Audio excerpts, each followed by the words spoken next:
Eu vou ler para a gente ser rápido e ganhar tempo, tá bom? Vamos lá. No demais, irmãos meus, fortalecei-vos no Senhor e na força do seu poder. Revesti-vos de toda a armadura de Deus, para que possais estar firme contra as astutas ciladas do diabo. Porque não temos que lutar contra carne e sangue, mas sim contra os principados, contra as potestades, contra os príncipes das trevas deste século, contra as hostes espirituais da maldade nos lugares celestiais. Portanto, tomai toda a armadura de Deus, para que possa resistir o dia mau, e havendo feito tudo, ficai firmes. Estai, pois, firmes, tendo cingido os vossos lombos com a verdade, e vestido a couraça da justiça, calçando os pés na preparação do evangelho da paz, tomando sobretudo o escudo da fé, com o qual podereis apagar os dardos inflamados do maligno. Tomai também o capacete da salvação e a espada do Espírito, que é a palavra de Deus, orando em todo o tempo com toda oração e súplica no Espírito, e vigiando nisto com toda perseverança e súplica por todos os santos. E por mim, para que me seja dada no abrir da minha boca a palavra com confiança, para fazer notório o ministério do Evangelho, pelo qual sou embaixador em cadeias, para que possa falar dele livremente, como me convém falar. Bendito Deus e eterno Pai, Senhor de toda honra e toda glória, queremos te agradecer nesta noite, mais a oportunidade de poder ouvir a tua palavra. Fala conosco nessa noite, em nome de Jesus, amém. Podei vos assentar em nome de Jesus. Já que os jovens cantaram, eu vou pregar um pouquinho. A carta de Paulo à igreja de Éfeso, que se chama a carta aos Efésios, é uma carta a qual Paulo escreveu à igreja de Éfeso, é uma das cartas que a gente considera... Caio, pega esse microfone branco para mim, esse aqui está subindo. É uma das cartas que a gente considera como cartas das prisões de Paulo, Paulo, ele escreveu algumas cartas enquanto ele estava preso. E enquanto ele está preso, ele não para de pregar o Evangelho, de ensinar, ele não para de fazer a obra de Deus, mesmo estando na cadeia. É por isso que você vai ler no versículo de número 20, que está na sua tela, dizendo assim: pelo qual eu sou embaixador em quê? Em cadeias. Por que eu sou embaixador em cadeia? Porque lá fora eles querem me parar e não querem deixar eu falar o que eu tenho que falar.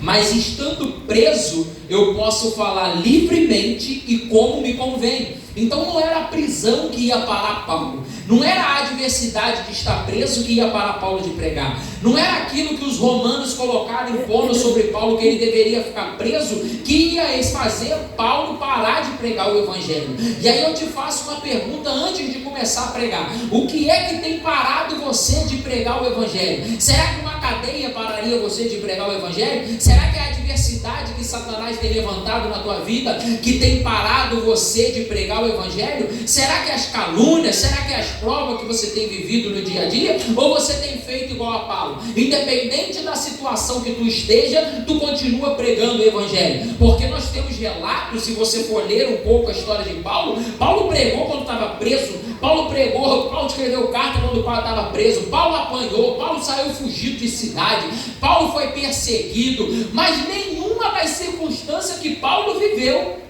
ele parou de pregar o Evangelho. A todo momento ele estava pregando. Só que ele vai escrever a carta à igreja de Éfeso, e no capítulo de número 6, a partir do versículo de número 10, ele vai dar uma estratégia. Para quem? Para o ímpio? Não. Ele vai dar estratégia para quem está lá fora? Não. Ele vai dar estratégia para mim e para você. Ele já começa o versículo de número 10 dizendo assim: irmãos amados, no demais, fortalecei-vos no Senhor. Coloca o versículo 10 para mim, Lucas, para poder a igreja acompanhar, por gentileza. No demais, irmãos meus, fortalecei-vos em quem, irmão? Vai se fortalecer no pastor? Vai se fortalecer na dirigente? Vai fortalecer na irmã do círculo de oração? Não, está mandando você se fortalecer no Senhor. Em quem? Senhor. Então o Senhor é o único que pode te fortalecer. É por isso que a Bíblia diz: o Senhor é aquele que me fortalece. Então Paulo diz assim: ei, irmãos, não se preocupe, se fortaleça no Senhor. E aí ele vai dizer mais: e na força do seu poder. Quer dizer que Deus é poderoso e pode nos fortalecer, e além de nos fortalecer, Ele pode nos dar força. Porque ser fortalecido é uma coisa, e você ter força é outra totalmente diferente.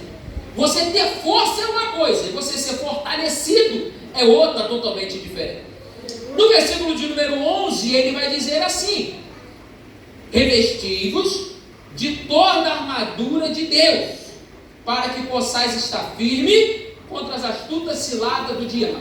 Espera aí, naquela época, os soldados eles tinham armadura, mas a armadura era uma armadura que era fortalecida pelo seu exército, por onde ele servia. É igual hoje: se você entrar na marinha, você ganha um fardamento. Se você entrar no exército, você ganha outro fardamento. Se você entrar na aeronáutica, você ganha outro fardamento. Se você entrar na polícia, é outro tipo de fardamento. O fardamento simboliza a armadura. Quando Paulo é preso, Paulo não ficou nessa época aqui numa prisão, junto com outros presos. Paulo ficou preso, mas dentro da sua casa, sem poder sair. 24 horas por dia ficavam soldados na sua casa, para que ele não pudesse sair, não pudesse se comunicar com ninguém. Então ficavam ali vigiando ele. Um belo dia, Paulo olha para um desses soldados, Eduardo, e começa a reparar em algumas coisas desse soldado. Porque o soldado, naquela época, o soldado romano, ele vestia uma armadura.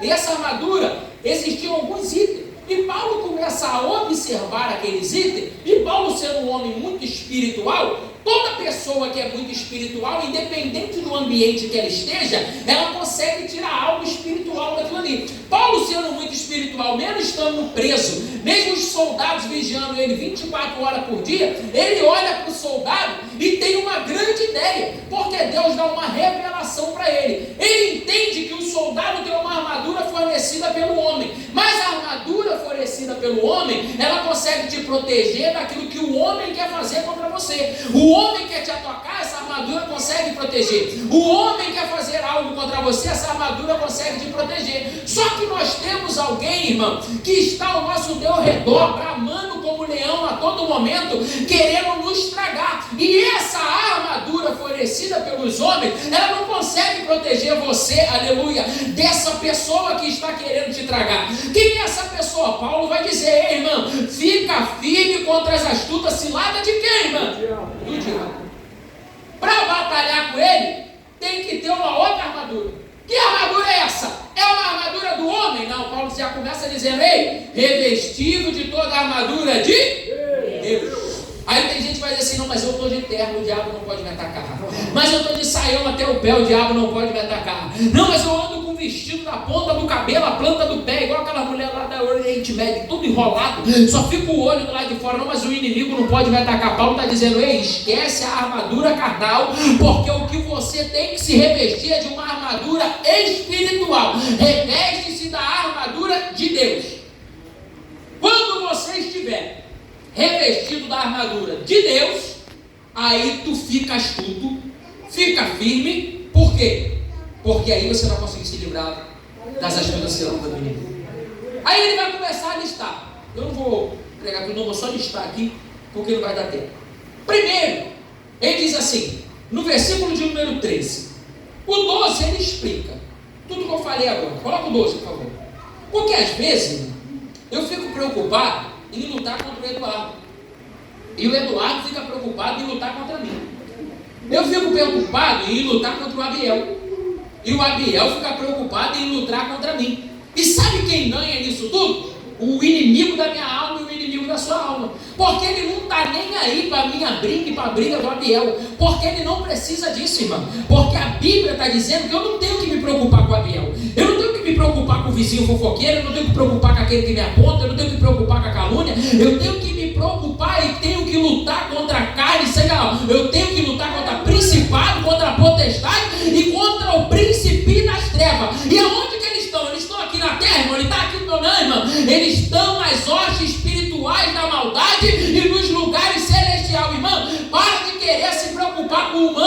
bacana, para de querer se preocupar com o vizinho, para de querer se preocupar com aquela irmã fofoqueira que só vive falando mal da tua vida, que só vive apontando você. Não, coloca as armaduras de Deus e começa a se preocupar com aquilo que acontece no teu espiritual, começa a se preocupar com aquilo que acontece na região celestial, irmão, porque lá é muito mais sério do que o que acontece aqui. Glória a Deus. Que isso, pastor? Lá o negócio é mais sério. A minha luta não é contra o meu irmão, não, irmão. A minha luta não é contra o meu vizinho, não. A minha luta é contra o inimigo. Pastor, que é isso? Certa feita Jesus está reunido com o discípulo. O Gabriel pegou aqui de discípulo e de seguidor. Certa feita Jesus está reunido com quem? Com o seguidor? Não, com o discípulo. E o Abiel falou aqui que discípulo é aquele que está do lado do mestre por quem ele é, e não por aquilo que ele pode oferecer. Sim ou não? Não foi isso que o Abiel pregou nessa noite? Jesus está rodeado de discípulos. Um discípulo dos mais próximos dele. Não era qualquer um, era um dos mais próximos. Jesus tinha 4 que era próximo. Esse era um dos mais próximos. Um dos mais próximos dele vai ser usado por esse inimigo. Pastor, mas discípulo, andava com Jesus, pregava junto com Jesus, buscava junto com Jesus, subia monte junto com Jesus, orava junto com Jesus, mas teve um pouquinho que ele não vigiou e o inimigo usou ele. Então você tem que entender, irmão, que muitas das vezes não é a sua vizinha que está falando, não é o seu vizinho que está falando, porque quando ele fala, Abel, Jesus não olha e fala assim: está repreendido Pedro. Jesus não fala assim: está repreendido meu discípulo. Quando Jesus escuta ele falar, o discernimento de Jesus é tanto que Jesus fala assim: para trás de mim, Satanás. Glória a Deus. Jesus já identifica logo que não era Pedro. Jesus já identifica logo que ele não era mais discípulo. Jesus já identifica logo que o inimigo tinha tomado a boca dele e ele estava falando de coisas que ele não sabia. Cuidado, irmã, porque você está agredindo, porque você está falando, porque você está lutando contra pessoas que não é para lutar. Aí Paulo vai dizer assim: ei, coloca a armadura, para que você lute com aquilo que você não pode ver. Aí Paulo vai começar no versículo de número 13, dizendo assim: portanto, tomai toda a armadura de Deus. Então ele não está falando assim: coloca o capacete, que você vai estar protegido. Ele não está falando: coloca a bota, que você vai estar protegido. Ele não está falando: coloca a couraça, que você vai estar protegido. Ele está dizendo que você só vai estar protegido se você colocar tudo. Portanto, tomai toda a armadura de Deus. Ele não está mandando você colocar uma parte, ele está mandando você colocar toda a armadura de Deus, para que possais resistir no dia mau. E havendo tudo isso, ficai firme. Aí é outro mistério. É outro mistério. Por quê, pastor? Porque uma coisa é você ter armadura. Muito bom.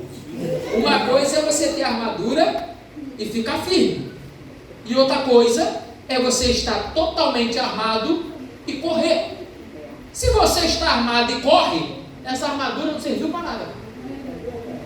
Agora, se você está armado e permanece firme, aí a coisa muda.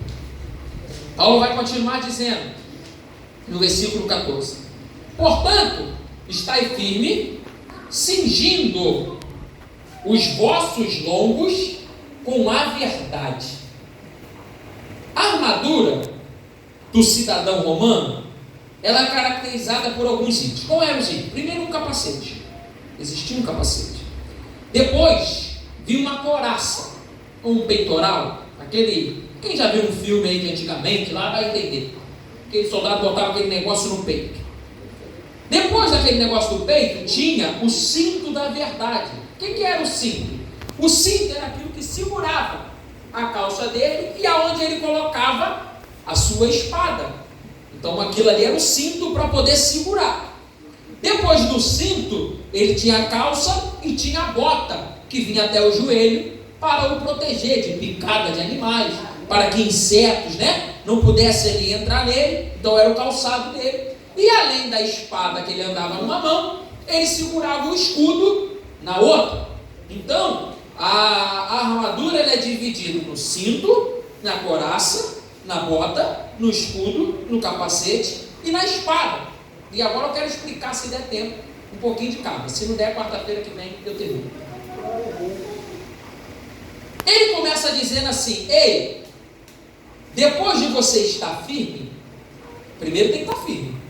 Depois de estar firme, cinge o seu lombo com a verdade.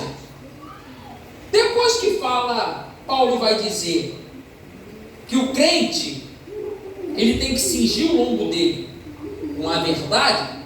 Eu peguei uma explicação aqui e eu quero ler. Diz assim: o cinto é a peça que mantém a armadura junta do corpo, dando sustentação e firmeza para as demais peças. Serve também para segurar a sua espada perto de você.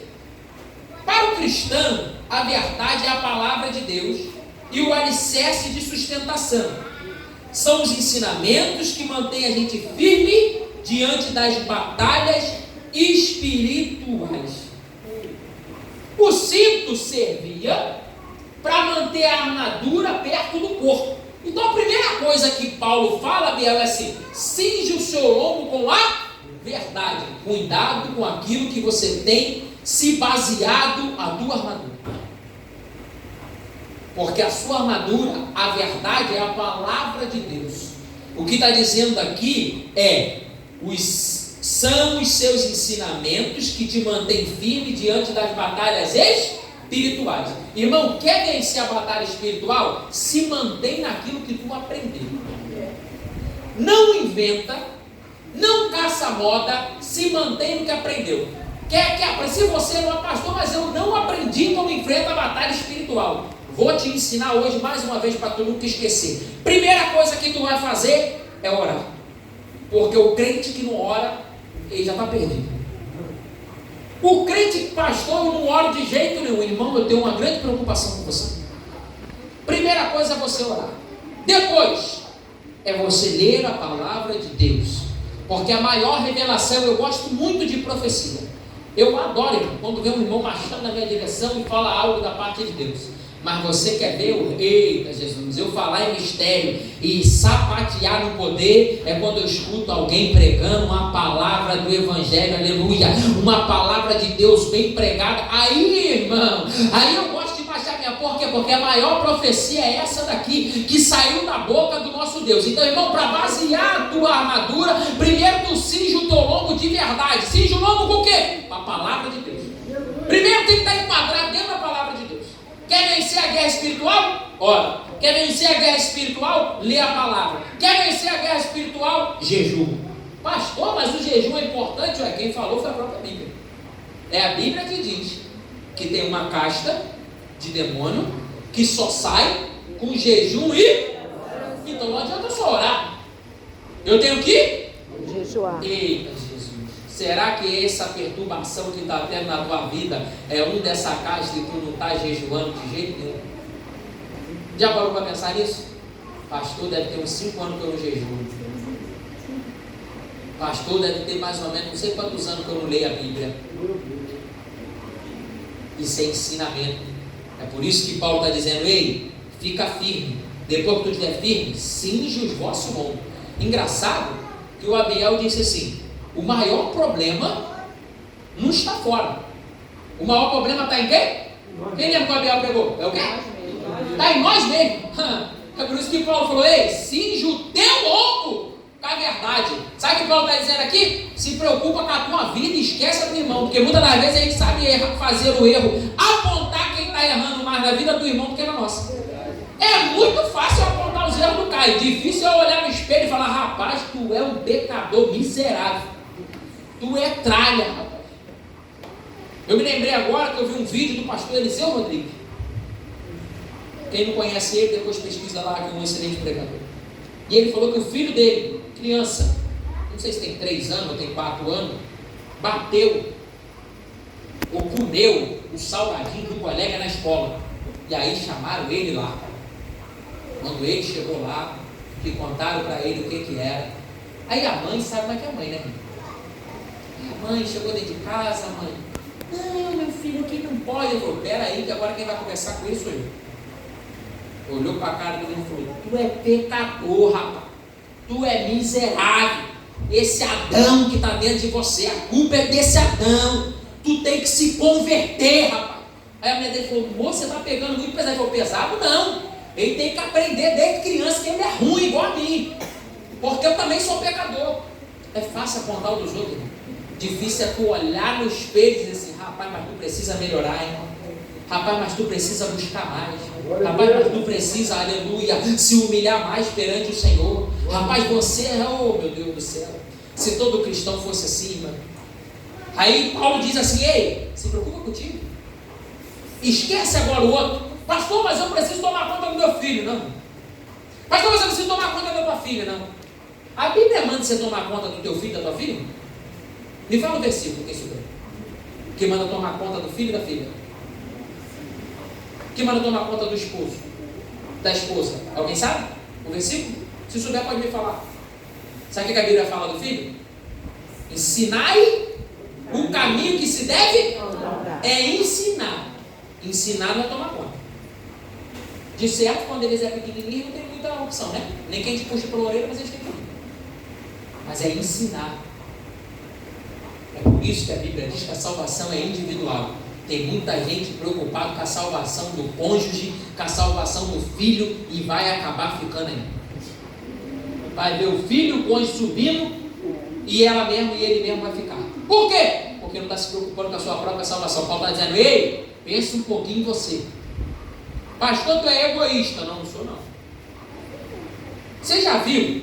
Meu Deus, preciso terminar, não vai dar para pregar. Você já viu? Quando o médico está doente, o médico está doente, ele vai para o consultório.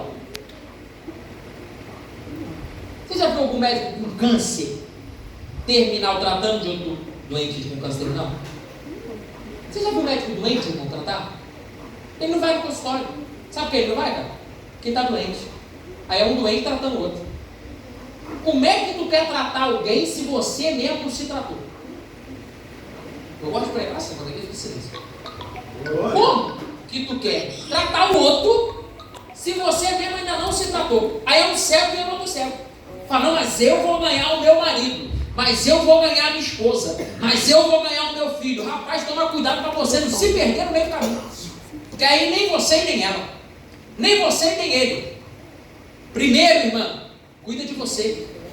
Quando Timóteo vai ser pastor, lá na carta, quando Paulo vai escrever ao Timóteo, tem uma parte lá, não vamos lembrar o capítulo, que diz assim: Timóteo, cuida de ti.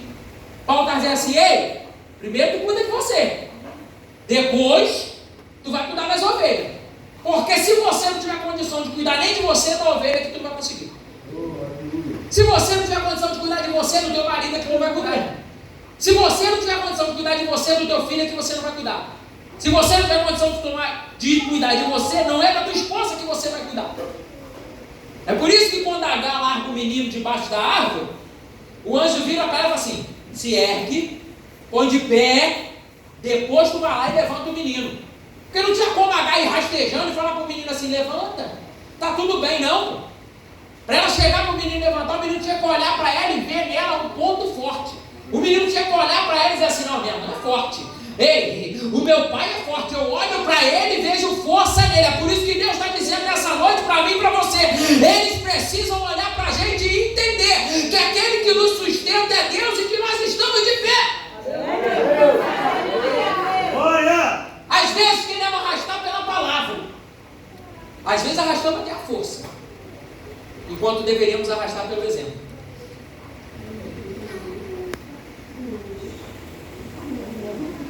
Dói, né? Queremos arrastar pela força e por palavra, enquanto deveríamos arrastar por exemplo. Vou dar um exemplo. Criança, aleluia, imita tudo. Eu vou tirar. Uma certa feita,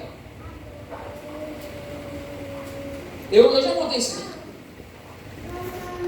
Você quer dar um exemplo pro teu filho, irmão? Em vez de mandar nele, toda vez que você for orar, você chama ele. Fala assim: vamos orar comigo. Eu tenho certeza que o dia que você não for, ele vai sozinho e ele vai te chamar. Por quê? Exemplo. Agora manda ele orar e fica orando. Assim, ei, tem que orar todo dia antes de dormir. Ele vai orar o dia que você mandar. O dia que você não mandar, ele não vai fazer. Sabe por quê? Porque ele não está acostumado com o teu exemplo, ele está acostumado com a tua palavra. E o dia que a tua palavra não está, ele não faz. O dia que você não está para impor, ele não faz. Agora, exemplo é exemplo. Às vezes queremos arrastar pela palavra e a força, e esquecemos de arrastar pelo exemplo. Vou ficar só nesse versículo. E cingindo os lombos com a verdade. A verdade é aquela que liberta. A verdade é aquela que salva. A verdade é aquela que cura. E outro dia eu vou pregar essa palavra, mas eu queria me atentar nesse ali. Estás firme, tendo cingido o vosso lombo com a verdade. Quando Jesus ele vai falar sobre construir a casa, ele diz assim, que tem dois homens, né? Um constrói a casa na areia e o outro constrói a casa na rocha, na pedra. O que constrói na areia, de repente, a casa era até mais bonita do que construiu na pedra, né? Teve mais tempo, menos trabalho, porque a pedra tem todo um jeito para construir, tem que saber o ponto certo, a casa fica íngreme, né? Tem que ter um desnivelamento ali, cara, tem que nivelar. Na areia não, tá reto, né? Então de repente a casa desse homem construiu na areia era até mais bonita. Aí quem passava, viu os dois, falava assim, esse aqui sabe construir, esse aqui edificou uma linda casa, a casa desse aqui é maravilhosa. E quem olhava para aquele que edificou na pedra, de repente falava assim, esse aqui é louco, tanto lugar para esse cara construir uma casa, o cara vai construir em cima de uma pedra, tanta areia aqui, tanto terreno para ele construir aqui embaixo, ele foi construir lá em cima. Só que a Bíblia ela vai dizer que quando o vento vem, vento não escolhe boniteza e nem feiura, ele só derruba aquele que está fraco. O vento soprou por dois, para a casa bonita e para a casa feia. Sabe qual é a diferença? É que um estava firme e o outro não estava. A firmeza na tua vida faz uma diferença tremenda. Seja firme, irmão. Seja convicto, porque é a firmeza que vai te levar para o céu. Seja firme e cinge o seu lombo com a verdade. A verdade é essa aqui, ó, a palavra de Deus. Pastor, mas me ensinaram, está na palavra? Não, então fica com a palavra. Pastor, mas me falaram, está na palavra? Não, então fica com o que está na palavra.